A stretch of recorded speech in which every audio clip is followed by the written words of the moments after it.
نحمده ونصلي على رسوله الكريم اما بعد فاعوذ بالله من الشیطان الرجیم بسم اللہ الرحمن الرحیم ما كان محمد ابا احد من رجالکم. اس سے ایک چیز بتانا مقصود تھی، محمد تمہارے مردوں میں سے کسی کے باپ نہیں، وہ زید کے بھی باپ نہیں. زید کے باپ تو زید بن حارثہ ہیں، اس لیے جب پیچھے حکم ہے نا ادعوہم لآبائہم، ان کو باپ کے ناموں سے پکارو، تو پھر دوبارہ سے زید بن محمد کی بجائے حضرت زید کو زید بن حارثہ کہہ کے پکارا جانے لگا، ان کا نام درست کر دیا گیا. اور پھر مزید وضاحت کی گئی کہ محمد تمہارے مردوں میں سے کسی کے باپ نہیں مگر وہ اللہ کے رسول ہیں، ولیکن رسول اللہ، اور وخاتم النبیین، خاتم النبیین ہیں. اسی لیے آپ کا کوئی بیٹا نہیں تھا کہ اگر بیٹا بڑا ہوتا، زندہ رہتا، تو لوگ کھینچ تان کے اس کو نبی بنا لیتے، لیکن اللہ نے نبوت کا سلسلہ ختم کر دیا. وکان اللہ بکل شیء علیما، اور ہے اللہ تعالی ساتھ ہر چیز کے علم رکھنے والا. یہاں پر آپ صلی اللہ علیہ وسلم کی حیثیت کو واضح کیا جا رہا ہے کہ آپ مردوں میں سے کسی کے باپ نہیں. دراصل یہ آیت پچھلی آیات کا تتمہ ہے. تتمہ سے کیا مراد ہے؟ یعنی اختتامیہ.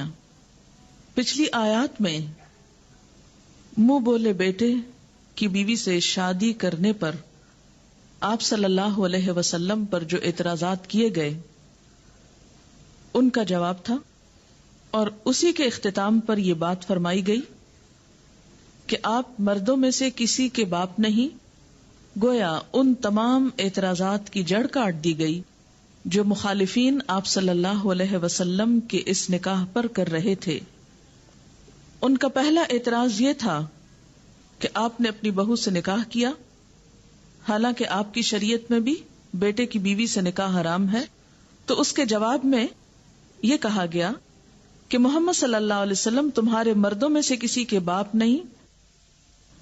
جس بیٹے کی طرف اشارہ ہے وہ آپ کا حقیقی بیٹا نہیں، اور لوگ یہ بات جانتے ہیں کہ جس وقت یہ آیات نازل ہوئی اس وقت آپ کا کوئی حقیقی بیٹا نہ تھا. دوسرا اعتراض تھا کہ اچھا اگر منہ بولا بیٹا حقیقی بیٹا نہیں، تب بھی اس کی چھوڑی ہوئی عورت سے نکاح کرنا زیادہ سے زیادہ جائز ہی ہو سکتا تھا. کیا ضروری تھا کہ نکاح ہی کیا جاتا؟ نہ بھی کیا جاتا تو کیا تھا؟ تو کیا فرمایا گیا؟ ولیکن رسول اللہ، مگر وہ اللہ کے رسول ہیں. یعنی رسول ہونے کی حیثیت سے آپ پر یہ فرض تھا کہ جس چیز کو لوگوں نے یا لوگوں کی رسموں نے خواہ مخواہ حرام کر رکھا تھا اس کے بارے میں تمام تعصبات کا خاتمہ کیا جائے. اور اس کے لیے نبی صلی اللہ علیہ وسلم اس رسم کو خود ختم کریں.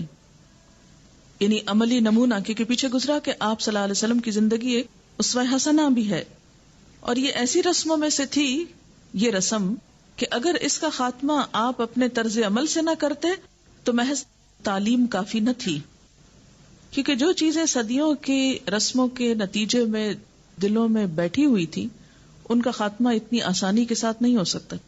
ہم اپنی زندگی میں بھی دیکھ سکتے ہیں کہ جو چیزیں سال ہر سال سے ہمارے دلوں میں بیٹھی ہوئی ہوتی ہیں وہ قرآن پاک کی ایک آدھ آیت سن کے دل سے نہیں جاتی، اور عمل سے تو جانے میں بہت وقت لگتا ہے.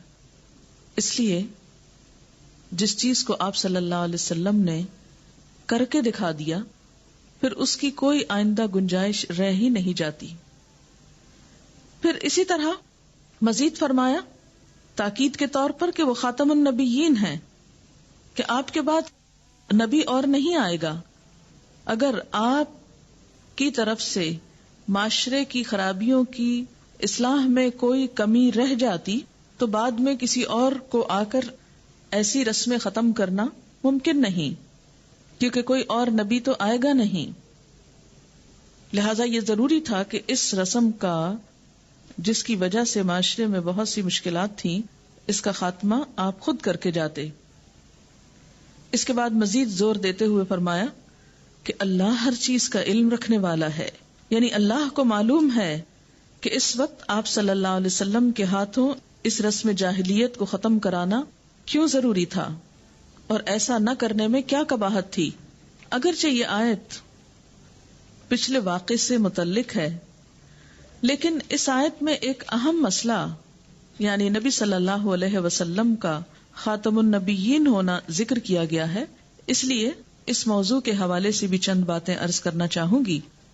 خاتم النبیین کا معنی کیا ہے؟ لغت کی روح سے خاتم یا ختم کس کو کہتے ہیں؟ عربی میں ختم العمل کے معنی ہیں فرغ من العمل، کہ وہ کام سے فارغ ہو گیا. ختم الاناء، برتن کا منہ بند کر دیا اور اس پر مہر لگا دی، جیسے کسی بوتل وغیرہ میں کچھ ڈال کے سیل کر دیا جاتا ہے تاکہ نہ کچھ اس سے نکلے نہ کچھ اس کے اندر جائے. ختم الکتاب، خط بند کر کے اس پہ مہر لگا دی تاکہ خط محفوظ ہو جائے، کوئی اور اس کو نہ کھولے تو پتہ چل جائے، یعنی حفاظت کے لیے. ختم علی القلب، ختم اللہ علی قلوبہم، کیا مطلب ہے اس کا؟ کہ سب سے افضل ہے ان کے دل. خاتم القلوب اگر کوئی ہو تو سب سے بہترین دل والا یا مہر لگے ہوئے دل والا. خاتمۃ کل شیء، ہر چیز کا خاتمہ کیا ہے؟ عاقبتہ و آخرتہ، اس کا انجام اور اس کی آخرت. خاتم القوم، کسی بھی قوم کا خاتم کون ہے؟ آخرہم، ان کا آخری شخص. یہ سب باتیں آپ کو مل جائیں گی لسان العرب، قاموس اقرب المورد میں. یہ کسی بھی عربی ڈکشنری میں، یہ بڑی ڈکشنریوں کے نام ہیں، آپ کو یہی معنی اس میں نکلے گا. لیکن جن لوگوں نے آپ صلی اللہ علیہ وسلم کے بعد نبوت کو جائز اور روا قرار دیا ہے، انہوں نے اس کا لغوی معنی نہیں، میٹافوریکل معنی نکالا ہے. مثلا عربی میں یہ لفظ ایک اور معنی میں بھی استعمال ہوتا ہے، اور وہ کیا؟ خاتم الشعراء، خاتم الفقہاء، خاتم المفسرین. تو اس کا مطلب کیا ہے؟ معنی وہی ہے، لیکن مراد اس سے یہ کہ سب سے بڑا مفسر، سب سے بڑا شاعر، سب سے بڑا فقیہ. اس کا معنی کیا ہوا؟ یعنی لفظی معنی کیا ہے کہ شعراء یہاں ختم ہو گئے، فقہاء ختم ہو گئے، مفسرین یہاں ختم ہو گئے. ٹھیک، تو بات یہ ہے کہ وہ اس کا صرف مجازی معنی ہے، ایک مبالغے پر مبنی. مثلا ہم یہ کہتے ہیں کہ فلاں پر تو شاعری ختم ہو گئی، تو اس کا یہ مطلب تھوڑی ہوتا ہے کہ وہ ختم ہو گئی. وہ کیا ہوتا ہے؟ اس کے بعد بھی شاعری ہوگی. یہ آپ جب کسی کو کہتے ہیں فلاں پہ شاعری ختم ہو گئی، یا مبالغے کے لیے کہہ رہے ہوتے ہیں، مجازی طور پہ کہہ رہے ہوتے ہیں، یا واقعی سچے دل سے حقیقی طور پہ کہہ رہے ہوتے ہیں؟ مبالغے کے طور پر. اور ادیبانہ انداز میں قرآن کے جب کسی لفظ کو آپ انٹرپریٹ کریں گے تو ادیبانہ انداز میں نہیں کریں گے، میٹافوریکلی نہیں کریں گے. ٹھیک ہے، کئی قرآن میں میٹافورز استعمال ہوئے ہیں، لیکن وہ اپنی مقام اور جگہ پر. یہاں خاتم النبیین حقیقی معنوں میں استعمال ہوا ہے، ختم ہونے کے معنوں میں. پھر اس کے بعد آپ دیکھیں کہ قرآن پاک کی یہ آیت ختم نبوت پہ بات کرتی ہے، لیکن اب اس سے لوگ کنفیوز ہو جاتے ہیں نا. آپ کو کیا سمجھ میں آئے؟ پہلا معنی میں نے اس کا لغوی کیا ہے، دوسرا میٹافوریکل کیا ہے. ٹھیک، میٹافوریکل سمجھتے ہیں آپ؟ مجازی معنی. آپ کو پہلے یہ تھوڑی سی وضاحت کر دوں کہ ایک لفظ کا ایک حقیقی معنی ہوتا ہے اور ایک مجازی معنی ہوتا ہے. حقیقی معنی کیا ہے؟ جو اس چیز کی اصل حقیقت ہے. مثلا آپ نے کھانا کھایا اور کھانا آپ کو پسند نہیں آیا، تو آپ کہتے ہیں زہر کھایا. اب یہ جو اس کھانے کو آپ زہر کہہ رہے ہیں تو وہ زہر نہیں تھا، کھانے کا جو زہر آپ نے کہا تو یہ ایک مجازی معنی ہے. ٹھیک ہے نا؟ یہ شعر و شاعری میں عام طور پر استعمال ہوتا ہے. نبوت جیسے کاموں کے لیے مجازی معنی اس طرح استعمال نہیں ہوتے، وہاں لفظ کا حقیقی معنی استعمال ہوتے ہیں. اسی لیے جو لوگ ختم نبوت کا انکار کرتے ہیں، مجھے مرزا طاہر کی کچھ کیسٹ سننے کا اتفاق ہوا تو اس میں ختم نبوت پہ بھی انہوں نے بات کی ہوئی ہے، اور اس میں وہ کہتے ہیں کہ اگر یہ کہا جائے خاتم الشعراء اور خاتم الفقہاء تو اس کا یہ مطلب تو نہیں کہ فقہاء اور شعراء کا خاتمہ ہو گیا، اس کا مطلب یہ کہ سب سے افضل اور سب سے بہترین شاعر اور فقیہ. تو بات یہ ہے کہ وہ اس کا صرف مجازی معنی ہے، ایک مبالغے پر مبنی. مسلمان امت کی ایک بڑی اکثریت جو ہے وہ شروع سے اب تک اس کا یہی معنی سمجھتی رہی ہے کہ آپ کے بعد کوئی نبی نہیں. لیکن کچھ لوگوں نے اس کا دوسرا معنی لے کر کیا معنی کر دیا کہ نہیں اور نبی آ سکتے ہیں، اور اس سے بہت سارے لوگوں کو دھوکا ہو گیا. اور دین کی ایک بنیاد یعنی عقیدے پر زد پڑی. یعنی یہ معاملہ یا مسئلہ ایسا نہیں ہے کہ جو نفل یا سنت میں سے ہے، یہ کس میں سے ہے؟ عقیدے میں سے ہے. اور اگر عقیدے میں کوئی خرابی ہو جاتی ہے تو عمل بھی پھر برباد ہو جاتے ہیں. اس لیے اس بات کی حقیقت کو بہت اچھی طرح سمجھنے کی ضرورت ہے. اب آپ دیکھیے کہ کسی بھی لفظ کا معنی یعنی قرآن کی تفسیر کرتے ہوئے کیا کسی بھی لفظ یا آیت یا سورت کی تفسیر صرف لغت کے اعتبار سے کی جا سکتی ہے؟ پہلے ایک بات طے کر لیجئے. مثلا صلاۃ کا لفظی معنی کیا ہے؟ صاد لام یہ سلیون سے ہو تو معنی ہے جلانا. اچھا، اسی طرح ایک اور معنی کیا ہے؟ دعا کرنا. اگر کوئی لغت کے معنوں میں دیکھے تو صلاۃ کا مطلب ہے پریئر. جیسے انگریزی میں نماز کے لیے کیا لفظ استعمال ہوتا ہے؟ پریئر. لیکن پریکٹیکلی پریئر کے کئی طریقے ہو سکتے ہیں عملی صورت میں. کون کون سے؟ مثلا ہاتھ اٹھا کے دعا مانگ لینا، دل میں ہی بیٹھ کے دعا مانگ لینا، وضو کے ساتھ یا وضو کے بغیر دعا مانگ لینا، کوئی بھی چیز ہو سکتی ہے نا. ٹھیک ہے. اچھا، اب آپ دیکھیے کہ اگر کوئی شخص ایسا مطلب نکال کے نماز پڑھنا شروع کر دے اور کہے کہ صلاۃ کا مطلب ہے پریئر اور میں نے پرے کر لیا ہے بیٹھے بیٹھے، بس ختم بات، تو اس کی یہ انٹرپریٹیشن بظاہر تو درست لگتی کہ نہیں؟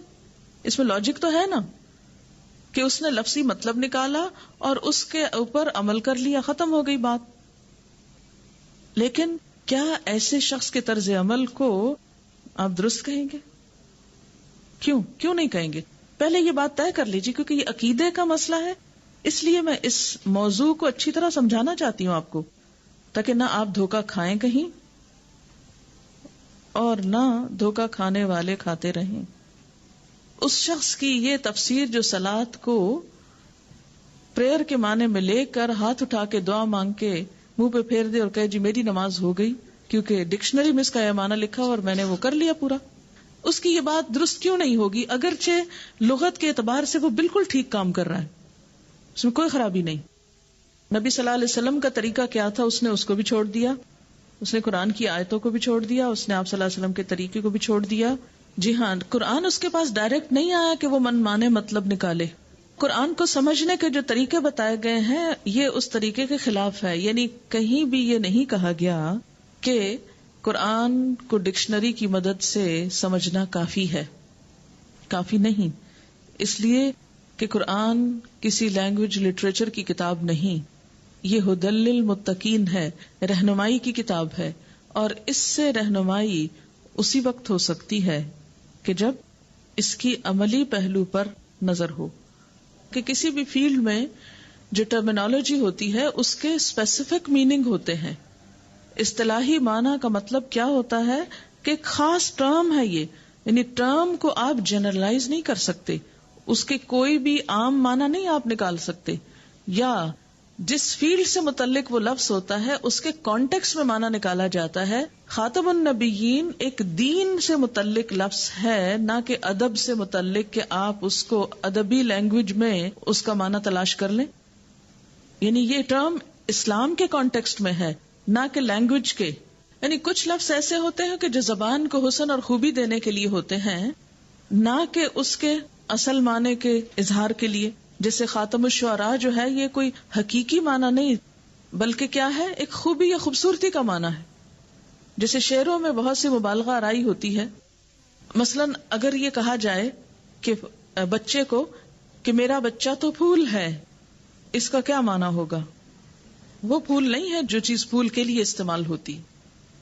اب آپ دیکھیے کہ اسی طرح جب خاتم النبیین کا لفظ آئے تو آپ کسی لغت دان سے بھی صرف نہیں پوچھیں گے، کسی ادیب سے ہی پوچھ کے نہیں بیٹھ جائیں گے، بلکہ کس سے پوچھیں گے؟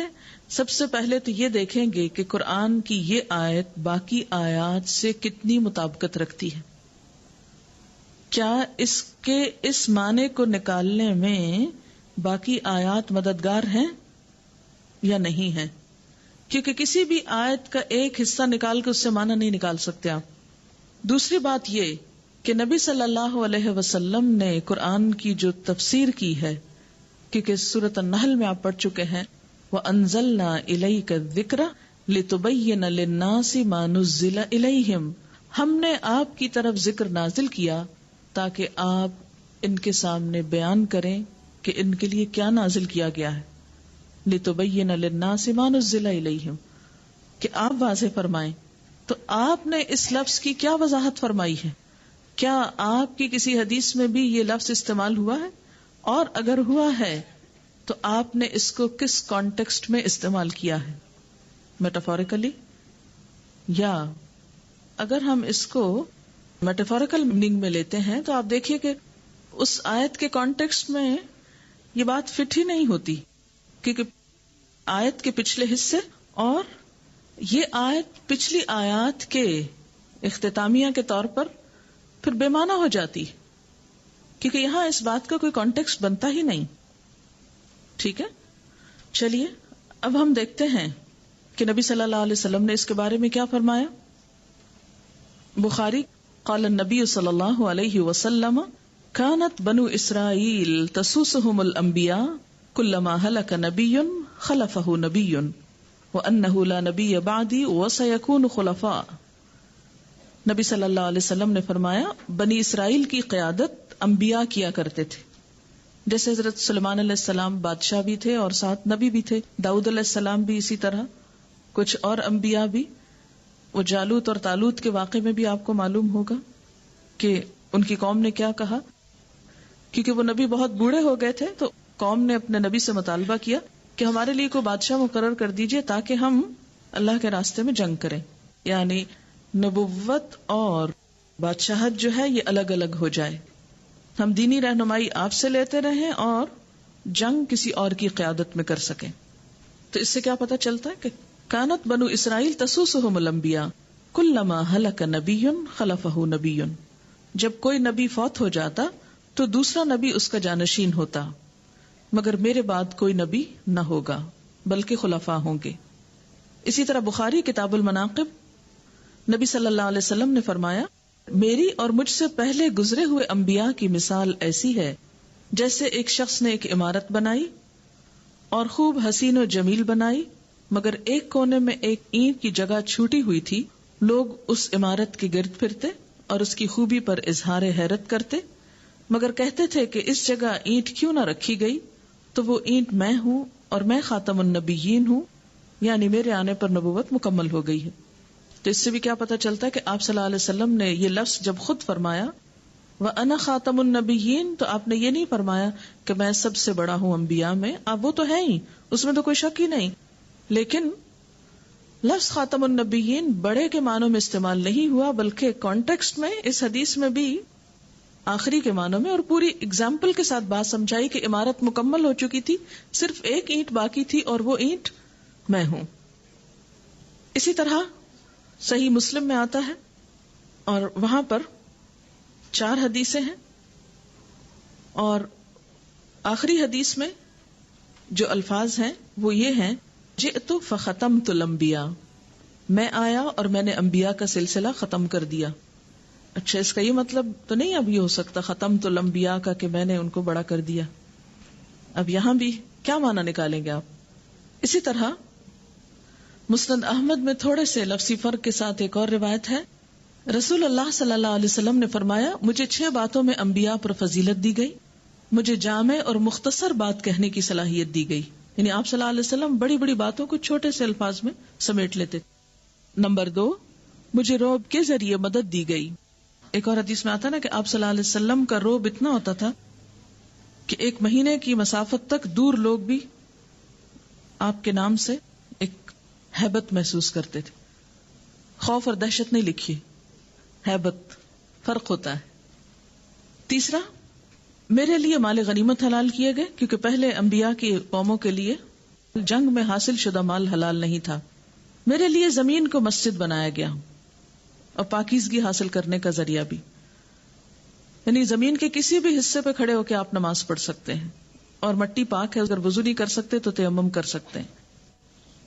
مجھے تمام دنیا کے لیے رسول بنا کر بھیجا گیا. اور چھٹی بات، وختم بی النبیون، میرے اوپر انبیاء کا سلسلہ ختم کر دیا گیا. ترمذی کی روایت ہے، نبی صلی اللہ علیہ وسلم نے فرمایا، رسالت اور نبوت کا سلسلہ ختم ہو گیا ہے، میرے بعد اب نہ کوئی رسول ہے نہ کوئی نبی۔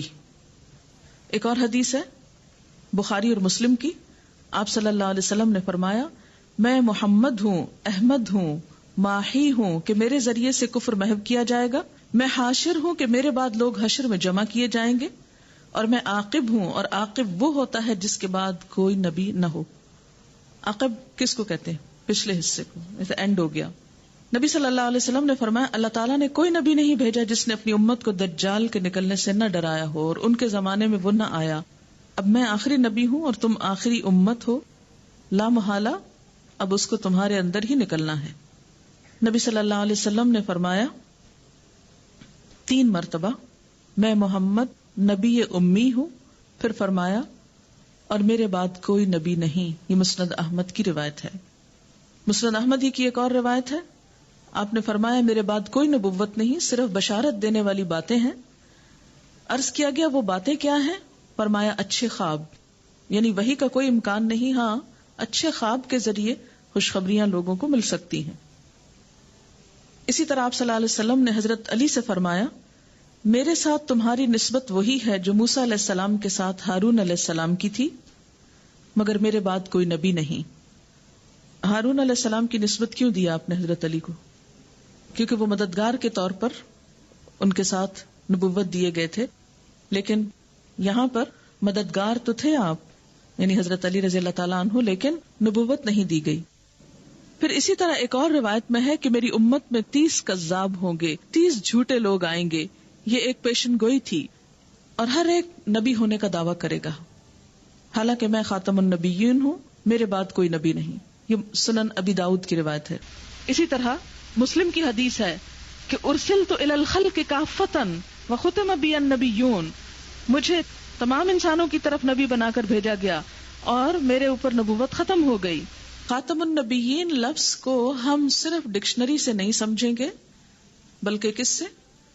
پہلے تو قرآن پاک کی آیات سے، پھر اس کے بعد احادیث سے کہ آپ صلی اللہ علیہ وسلم نے اس کا معنی کیا کیا۔ اور ہم دیکھ رہے ہیں کہ ہر حدیث میں جو بھی اس ریفرنس میں آتی ہیں اس میں کیا معنی نکلتا ہے؟ آخری کا معنی نکلتا ہے، کہیں بھی اعلیٰ یا افضل یا کوئی اور معنی نہیں آتا۔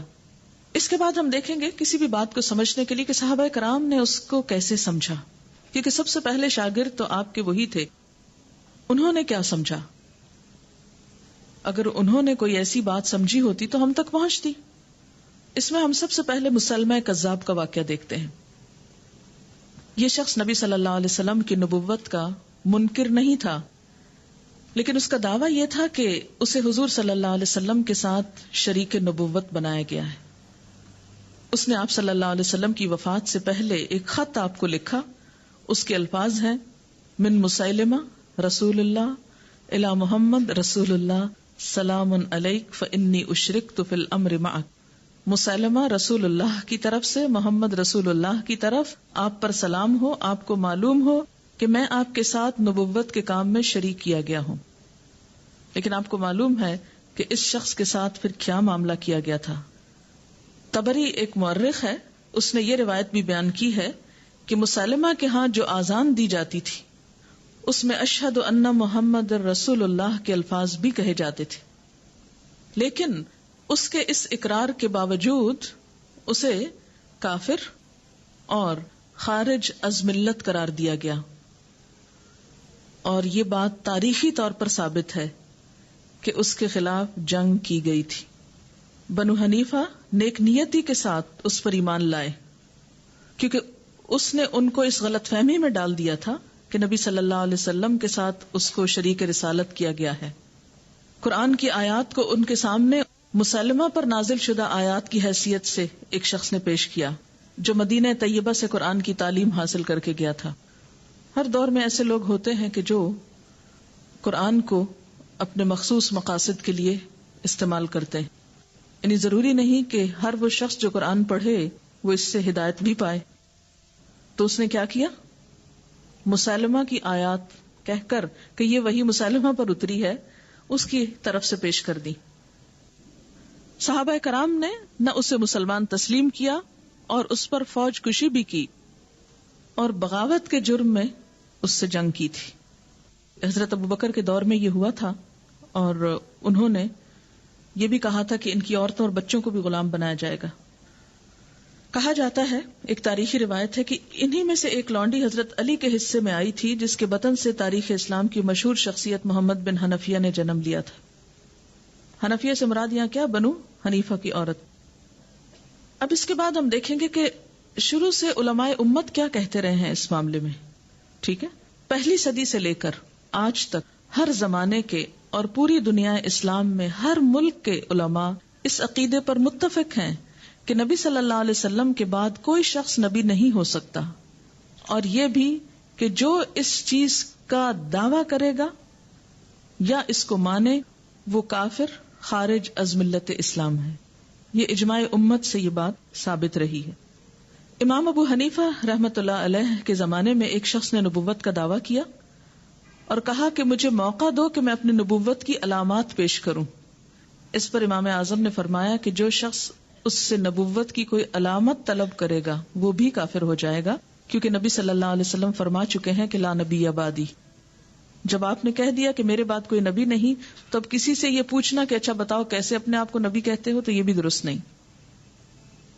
علامہ ابن جریر طبری اپنی مشہور تفسیر قرآن میں آیت وَلَٰكِن رَسُولَ اللَّهِ وَخَاتَمَ النَّبِيِّينَ کا مطلب بیان کرتے ہیں کہ جس نے نبوت کو ختم کر دیا اور اس پر مہر لگا دی، اب قیامت تک یہ دروازہ کسی کے لیے نہیں کھلے گا.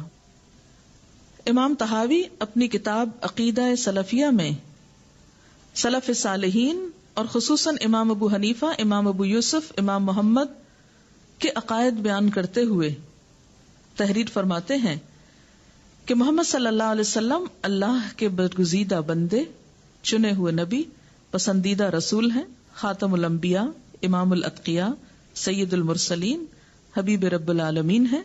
ان کے بعد نبوت کا ہر دعویٰ گمراہی اور خواہش نفس کی بندگی ہے. اس کے علاوہ بھی بے شمار اقوال ہیں جن کا یہاں موقع نہیں، چند ایک کا ذکر ہی کافی ہے. فتاوی عالمگیری کا نام آپ نے سنا ہوگا، جسے 12ویں صدی ہجری میں اورنگزیب عالمگیر کے حکم سے ہندوستان کے بہت سے علماء نے مرتب کیا تھا.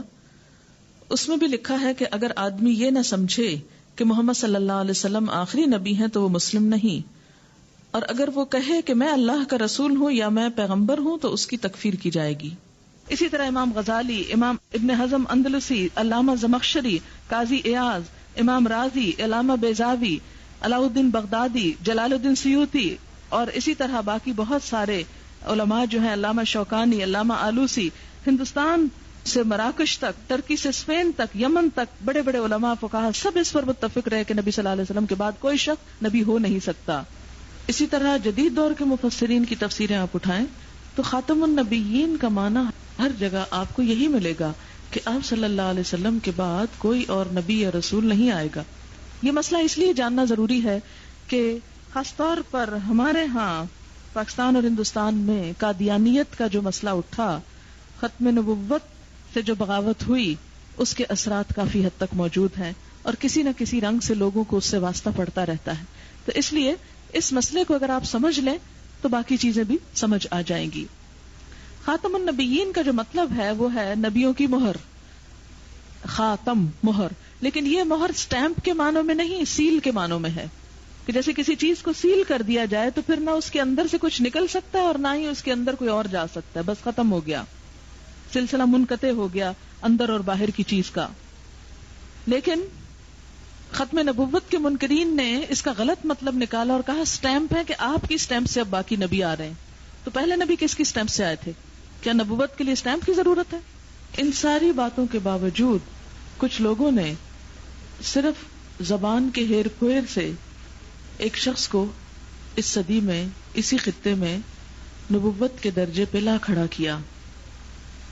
بات یہ ہے کہ جتنے بھی پچھلے انبیاء آئے انہوں نے اپنے بعد آنے والے نبی کی خبر دی واضح الفاظ میں. جیسے حضور صلی اللہ علیہ وسلم کے بارے میں ہمیں ملتا ہے کہ پچھلی کتابوں میں سے تقریباً ہر کتاب میں آپ کا تذکرہ موجود تھا، آپ کی آمد کی پیشن گوئیاں اور خبریں موجود تھیں، لیکن نبی صلی اللہ علیہ وسلم نے اپنے بعد کسی اور نبی کے آنے کی کوئی خبر نہیں دی.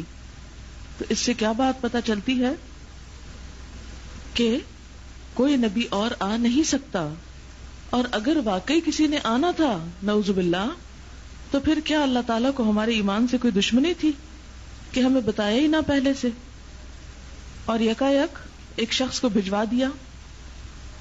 لیکن اللہ تعالیٰ سے ایسے کسی ظلم اور ناانصافی کی توقع نہیں کی جا سکتی. اور اگر عقلی لحاظ سے بھی دیکھا جائے تو اب کسی نبی کے آنے کی کوئی ضرورت محسوس نہیں ہوتی. دنیا میں بے شمار نبی آئے، کوئی بھی نبی جن حالات میں آتا ہے وہ مدرجہ ذیل حالتوں میں سے کوئی ایک حالت ہو سکتی ہے. نمبر 1، کسی خاص قوم میں نبی بھیجنے کی ضرورت اس لیے آتی ہے کہ اس سے پہلے وہاں پر کوئی نبی نہ آیا ہو، اور کسی دوسری قوم کے نبی کا بھی پیغام وہاں نہ پہنچا ہو. دوسری بات یہ کہ اس وقت نبی بھیجا جاتا ہے کسی قوم میں جب پچھلے نبی کی تعلیمات پوری طرح بھلا دی گئی ہوں، محفوظ نہ رہی ہوں. لیکن ہم دیکھتے ہیں کہ نبی صلی اللہ علیہ وسلم کو دی جانے والی کتاب بھی محفوظ ہے اور آپ کی تعلیمات بھی محفوظ ہیں. اس لیے اگر کوئی نیا نبی آتا بھی ہے تو اس نے آ کے کرنا کیا؟ اور نبی کا کام کیا ہوتا ہے؟ آخر کتاب دینا، تعلیم دینا، تربیت کرنا. تو جب کتاب پہلے سے ہی موجود ہے محفوظ، تو پھر نبی کی تو ضرورت نہیں، علماء اور صلحاء ہی کافی ہیں. نئے دور میں ایسے لوگ کافی ہیں کہ جو لوگوں کی تعلیم اور تربیت کریں. پھر اسی طرح یہ ہے کہ بعض اوقات ایک نبی کی تعلیمات تو ہو سکتی ہیں کسی حد تک، لیکن وہ مکمل نہ ہوں. ان کو مکمل کرنے کے لیے جیسے تورات اور انجیل کسی نہ کسی شکل میں تو موجود تھی، اگرچہ وہ تبدیل ہو چکی تھی، لیکن اس میں کچھ تعلیمات پھر بھی باقی تھی مگر مکمل نہیں تھی.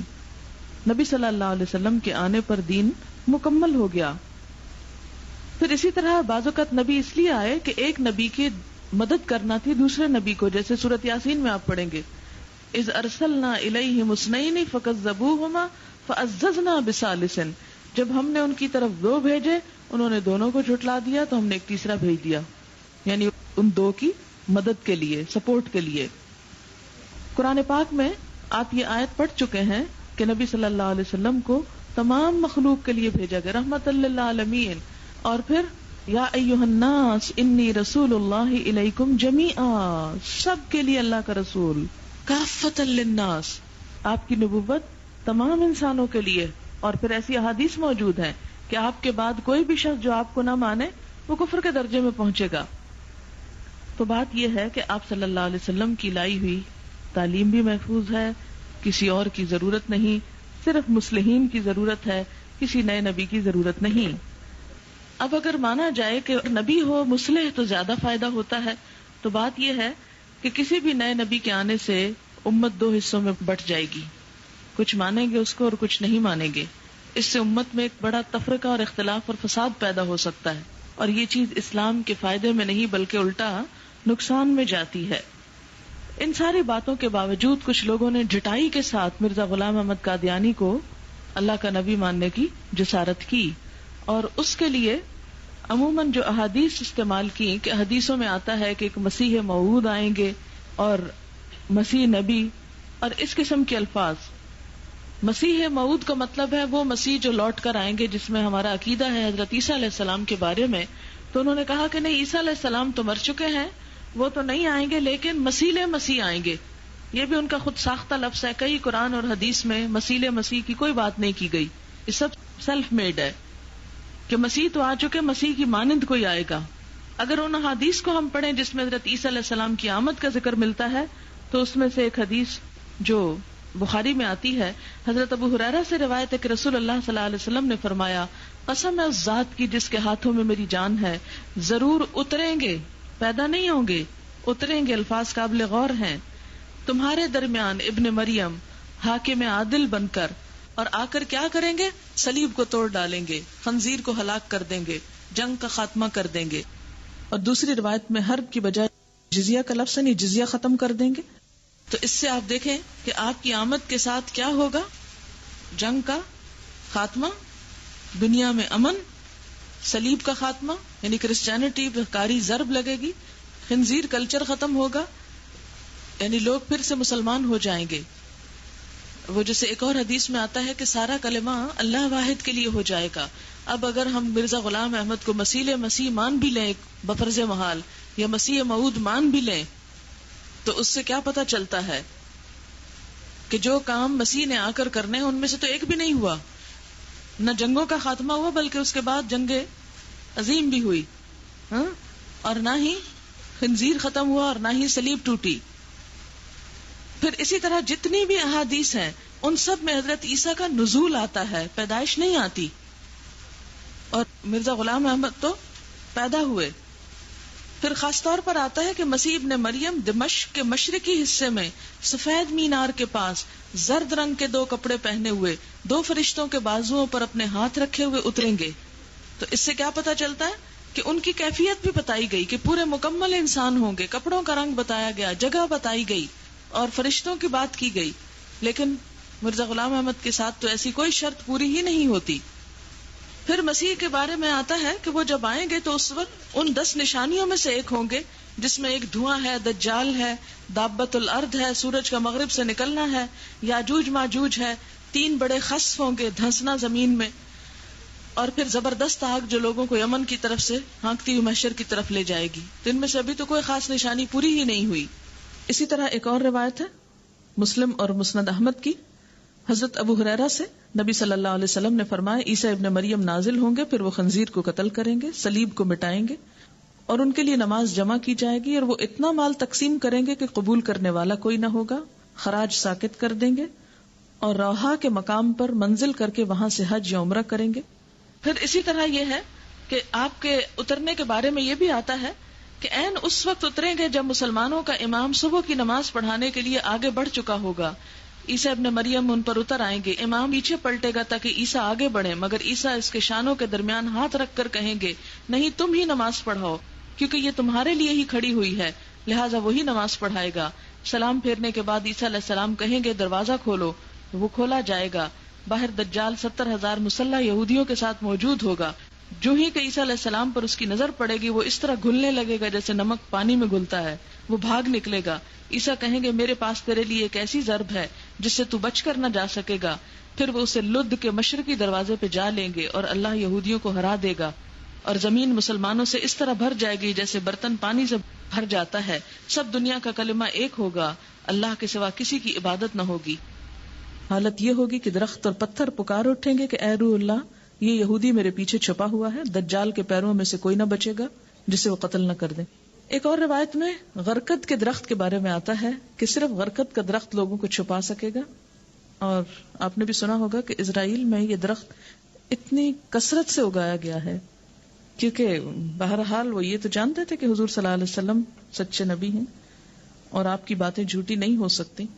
مرزا غلام احمد قادیانی نے کسی دجال کو نہیں مارا، اور نہ ہی لد سے ان کا کوئی تعلق ہے. بعض لوگوں نے کہا کہ یہ لد سے مراد لدھیانہ ہے، حالانکہ آج بھی وہ اسرائیل میں ایک ایئرپورٹ بن رہا ہے، اور یہودی ان احادیث اور آیات کو پڑھ کے جانتے ہیں کہ ان کے ساتھ کیا ہونے والا ہے، اور وہ پوری طرح اپنے آپ کو پریپیئر کر رہے ہیں کہ عیسیٰ ابن مریم کا مقابلہ انہیں کیسے کرنا ہے.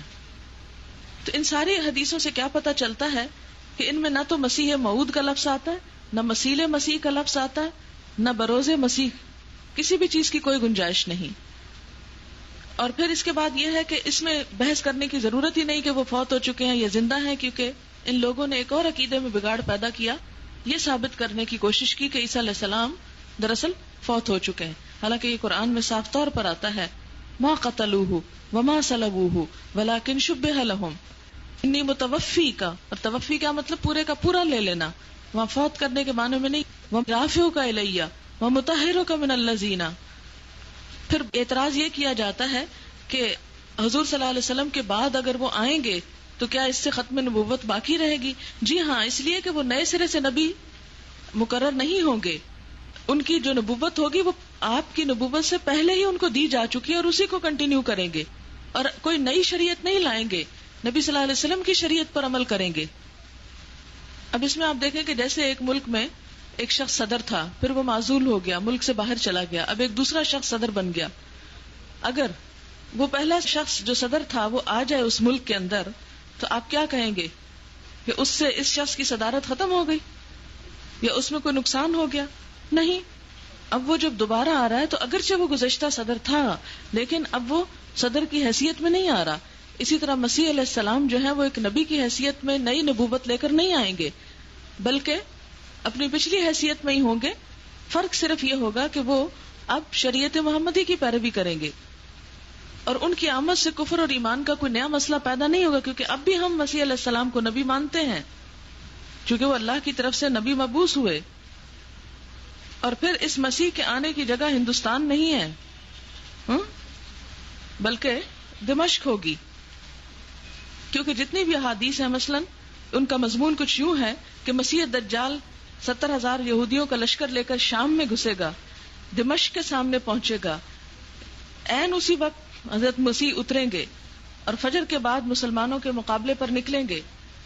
ان کے حملے سے دجال پسپا ہو کر افیق کی گھاٹی سے اسرائیل کی طرف پلٹے گا، وہ اس کا پیچھا کریں گے، آخرکار لد کے ہوائی اڈے پر پہنچ کر ان کے ہاتھ سے مارا جائے گا. اس کے بعد یہودی چن چن کر مارے جائیں گے، ساری ملت یہود کا خاتمہ ہو جائے گا. اگر وہ مسیح تھے تو پھر یہ ملت یہود کا خاتمہ ہونا چاہیے تھا. اس وقت وہ دنیا میں سب سے زیادہ قوت رکھتے ہیں.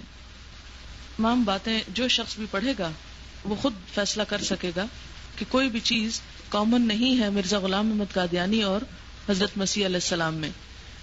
یہ ایک پمفلٹ ملا تھا چھوٹا سا مجھے، اس میں کچھ باتیں مرزا غلام احمد قادیانی کی جو اس نے خود کہی ہوئی ہیں، اس کی تحریروں کا اقتباس پڑھ کر سناتی ہوں. مرزا غلام احمد قادیانی نے جھوٹے دعوی نبوت سے پہلے تو اپنے آپ کو مسیح موعود اور عیسیٰ علیہ السلام بنانے کی کوشش کی، اور اس کوشش میں اپنی ذات کو عیسیٰ علیہ السلام کی ذات سے بڑا اور بہتر ثابت کرنے کے لیے حضرت عیسیٰ کے بارے میں توہین آمیز فکرے استعمال کیے کہ کسی بھی مذہب کے ماننے والے اس قسم کے توہین آمیز جملے کسی پیغمبر کے بارے میں سننا پسند نہ کریں. یہ تو کسی مرتد اور زندیق کی زبان سے ادا ہو سکتے ہیں. اس میں ہم دیکھتے ہیں کہ کیا کہتا ہے عیسیٰ علیہ السلام کو. مرزا غلام احمد قادیانی لکھتا ہے روحانی خزائن جلد 1 صفحہ 299 یعنی 289 میں کہ عیسیٰ علیہ السلام کو گالیاں دینے کی اور بدزبانی کی اکثر عادت تھی. ادنا ادنا بات میں غصہ آ جاتا تھا، اپنے نفس کو جذبات سے روک نہ سکتے، مگر میرے نزدیک آپ کی یہ حرکات جائے افسوس نہیں، کیونکہ آپ تو گالیاں دیتے تھے اور یہودی ہاتھ سے کسر نکال لیتے تھے. یعنی آپ تو صرف گالیاں دیتے تھے اور یہودی ہاتھ سے کسر نکالتے. یہ بھی یاد رہے کہ عیسیٰ علیہ السلام کو اس قدر جھوٹ بولنے کی عادت بھی. پھر لکھتا ہے نہایت شرم کی بات ہے کہ آپ نے پہاڑی تعلیم کو جو انجیل کا مغز کہلاتی یہودیوں کی کتاب تالمود سے چرا کر لکھا ہے اور پھر ایسا ظاہر کیا گویا یہ میری تعلیم ہے. یہ بھی روحانی خزائن ہی سے پیراگراف لیا گیا ہے. اسی طرح ایک اور پیراگراف ہے، آپ عیسیٰ علیہ السلام کا خاندان بھی نہایت پاک اور مطہر ہے. 3 دادیاں اور نانیاں آپ کی زناکار اور کسبی عورتیں تھیں جن کے خون سے آپ کا وجود ظہور پذیر ہوا، مگر شاید یہ بھی خدائی کے لیے ایک شرط ہوگی، اور اس کے علاوہ جو الفاظ ہیں وہ نہیں پڑھے جا سکتے. یہ لکھتا ہے کہ یورپ کو لوگوں کو جس قدر شراب نے نقصان پہنچایا اس کا سبب تو یہ تھا کہ عیسیٰ علیہ السلام شراب پیتے تھے، کسی پرانی عادت کی وجہ سے یا بیماری کی وجہ سے. پھر اسی طرح خدا نے اس امت میں سے مسیح موعود کو بھیجا جو اس پہلے مسیح سے اپنی تمام شان میں بہت بڑھ کر ہے، اور اس نے دوسرے مسیح کا نام غلام احمد رکھا. اور پھر ایک اور شعر ہے ابن مریم کے ذکر کو چھوڑو اس سے بہتر غلام احمد ہے. یہ روحانی خزائن ہے. یہ کتاب جو ہے عام جگہوں سے آپ کو اویلیبل نہیں ہو سکتی، کیونکہ قادیانیوں کی کچھ کتابیں ایسی ہیں کہ جو مارکیٹ میں نہیں ملتی، صرف یہ ان خاص خاص لوگوں کے پاس ہوتی ہیں جو مکمل طور پر ان پر ایمان لے آتے ہیں. کوئی سوال جو آپ کے ذہن میں ہو؟ ان کا سوال یہ ہے کہ ان احادیث کے علاوہ کیا قرآن پاک کی کسی آیت میں ایسا کوئی اشارہ موجود ہے کہ حضرت عیسیٰ علیہ السلام آئیں گے؟ 6 پارے میں کہاں پر؟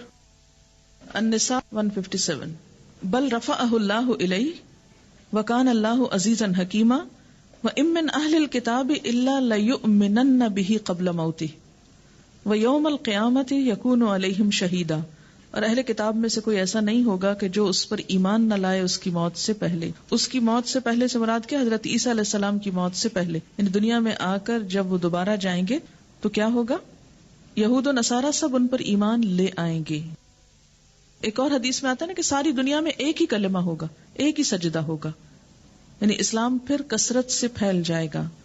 لیکن حضرت عیسیٰ علیہ السلام جو پہلی دفعہ دنیا سے گئے ہیں تو اس وقت تو کوئی ایسی چیز نہیں تھی، سب تھوڑی ایمان لائے تھے. کتنے لوگ تھے آپ پہ ایمان لانے والے؟ 12. حواریوں کی تعداد 12 بتائی جاتی. باقی تو سب آپ کے مخالف گروپ میں سے تھے. انبیاء علیہ السلام کو آپس میں کمپیئر کرنا ہی نہیں چاہیے کہ کس کے پاس کیا معجزہ تھا. جو جس کو دیا اللہ تعالیٰ نے دیا، اور ہمیں منع کیا گیا لا نفرق بین احد منہم، ہمیں ان کے درمیان فرق نہیں کرنا کہ کون زیادہ اچھا تھا، کون زیادہ بڑا تھا اور کون کم بڑا تھا. اچھا، پھر آپ دیکھیے کہ بعض لوگوں نے یہ بھی کہا کہ حضرت عیسیٰ علیہ السلام تو اب تک زندہ ہوں اور ہمارے نبی فوت ہو چکے ہوں، اس سے تو بڑی توہین لازم ہوتی ہے، لہٰذا اس میں پھر اور باتیں نکلے. اس میں آپ دیکھیے کہ جس چیز کو ہم موت کہتے ہیں نا، وہ موت ایسی چیز نہیں ہے کہ جس میں فنا ہے، وہ اس دنیا سے اس دنیا میں چلے جانے کا نام ہے. ٹھیک ہے. اور انبیاء علیہ السلام کے ساتھ تو ظاہر اللہ کے خاص بندے تھے، خاص ہی معاملہ ہوگا. وآخر دعوانا ان الحمد للہ رب العالمین. سبحانک اللہم وبحمدک نشہد ان لا الہ الا انت نستغفرک ونتوب الیک. ویڈیو کے نیچے سبسکرائب کے بٹن پہ کلک کریں، بیل کے آئیکن پہ کلک کیجیے تاکہ ہر نئی ویڈیو کی نوٹیفکیشن